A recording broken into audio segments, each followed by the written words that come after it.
guys. Melski here today. I want to talk to my dancers, specifically ballet dancers. If you train with me, you know that I am a mind, body, spirit teacher. I like all my dancers to be whole, both physically, mentally, spiritually. And this is how we do this, how we keep ourselves whole. I got some tools for you that if you have, you can use as well. If you happen to have a lacrosse ball, tennis ball, any firm ball, you could probably even use a softball. I've never even tried it, but I'm sure it'll work. Holy heck, even a golf ball. I might even start getting some golf balls. So, I have 2 of those. I have 2 blocks today. This is what we're going to use. This is specifically to help ballet dancers, because we have specific muscle groups, work on releasing some of the tension and the pain and some of the inflammation that could occur after dancing. So this is how we care for ourselves. This is how I care for myself. And I wanted to share with you. So one of the big things for me, most lately, of course I'm in my 40s, so I'm really big on the back and trying to really just get the back flexible, and also on that glute area. So first things first, we're going to start with this ball. Now, if you have a lot of pain here deep inside the glute, the one thing that I do is I will literally sit on the ball, and you can either sit on both of them, and you can place that ball right in the gluteus maximus, so right on the bottom. Now, I'm not placing the ball on the sit bones, and do be very careful. I mean, there's a lot of nerves that happen down here in this low gluteal spinal area. So from here, what I do is I have both balls literally under each buttock, and now that they are fairly centered, I'm just going to take a nice big breath, keep my body lifted, but I'm going to relax the glutes. I know it's hard for us dancers to relax our glutes because we're so used to using that muscle. All right, but then take a nice breath, lift the heart, and really you have to lift and expand and then relax. The key is in a full exhalation, so really exhale. Now, if you start to find there's an area that is really sensitive, then you can kind of rock back and forth into that area. If you want to just target one, then you may do that as well. So another spot, so that is right here, the gluteus maximus. I'm now going to go down here into the hip area, so where the joint, that hip joint really starts to have all of that motion. We have a lot of pain right in there as well. On this one, what I will do is literally just kind of lean into it, because I'm trying to get the gluteus minimus, so right there, that little dimple part. Press it in there.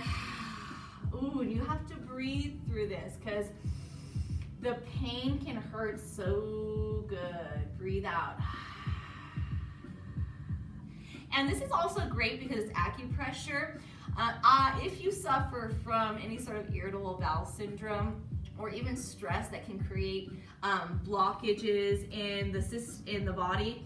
Oh, now we're gonna take a nice deep breath here, and then lean back and recline it onto the elbow as much as you can. Now you have your blocks to help bring the earth up to you, bring your mat up to you a little bit, so you're not having to go so far down. Now here, I'm just releasing the glute on the right side, and I'm releasing the quad and hamstring.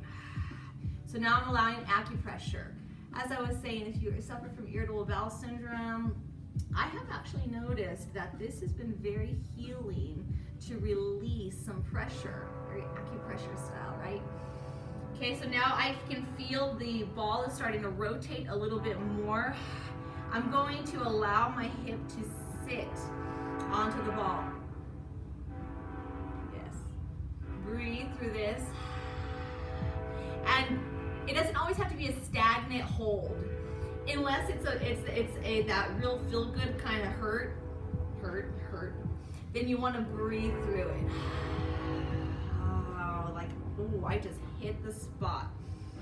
And I can feel it. It literally like permeates all the way up and down the leg when you can feel that you have released into the glute. Now do be very careful. You want to always listen to the body, because the ligaments and the tendons have a different amount of stress and or different levels that they can accept. And all of our bodies are different for each day. Now here I'm using this block. I'm now doing acupressure on 2 parts of my body. So I am massaging the latissimus dorsi, or the wings, the traps right up in here, all of this area. And I can do that by literally just allowing the body to roll back and forth. So I have those 2 pressure points that it's hitting. It's good. So you have to breathe through it. Just keep breathing.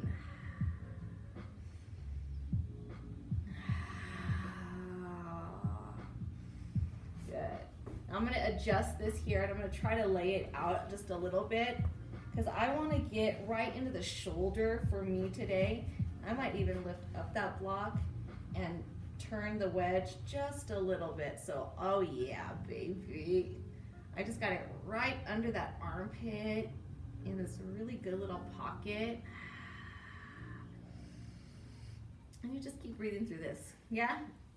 Man, I want to go to the next position, but this feels amazing. Now the thing is relaxing through the glute and then not allowing another part of the body to start creating tension. If you do feel that, then you need to come back to your breath at all times.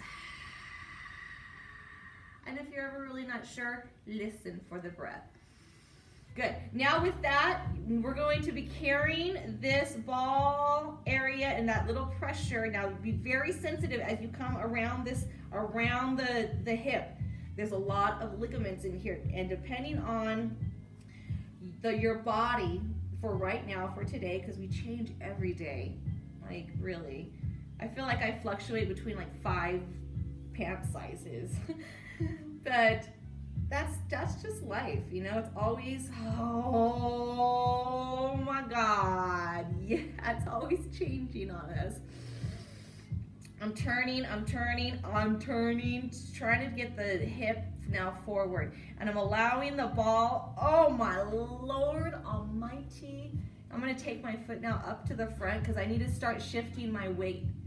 Can you feel that? You wanna bring, now we're taking it to the chest. So now we're gonna roll a little bit more. I'm still feeling the acupressure points here under my arm.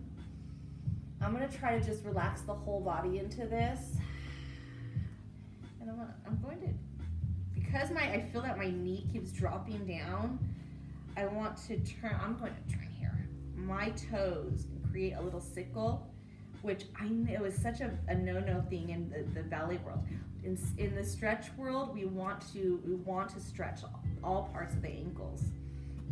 Oh man, I can feel now a quadruple stretch. Ooh, actually more. I feel acupressure under the armpit, in the hip, on the glute, and it's like that IT band. It's all on that side. It's this side on the outside that's really hard to get. And it's way up here in the hip, right? Can you feel that? Lord, it's so good. Breathe. So with that, I brought the sickle around, I should say, and I'm stretching the outer part of the ankle, so keeping any fascia buildup. And as you get older, as your body starts to change, you know, you may feel little pops as you start to move, and you want to release that synovial fluid and get that fascia moving and get it out of there, so nothing will settle within the ligaments, the joints, tendons, muscles. Okay, so with that, I feel stretch in the ankle. As I start to lift, I can feel a little stretch through the glute.